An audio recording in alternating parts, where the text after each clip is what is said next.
جی نازش اسلام آباد۔ السلام علیکم آقا۔ وعلیکم السلام ورحمۃ اللہ۔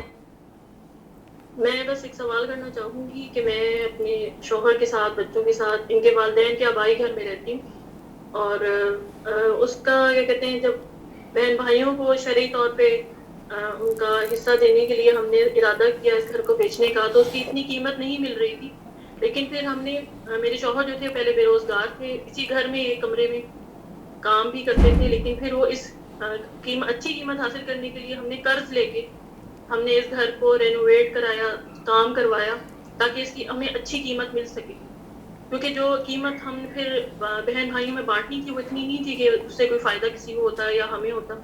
تو پھر ہم نے جو اس پہ کام کیا، ہم نے اس گھر کے اوپر، تو جب اب اس کی قیمت ہمیں دگنی ملی، تو ہمیں جو بہن بھائیوں کا حصہ ہوگا وہ شرعی طور پہ وہ پورے کے اس پہ ہوگا، یا پھر وہ ہماری محنت بھی اس میں محنت کے مطابق ہمیں ملنا چاہیے، یا وہ ہم سارا بہن بھائیوں میں برابر بانٹیں گے؟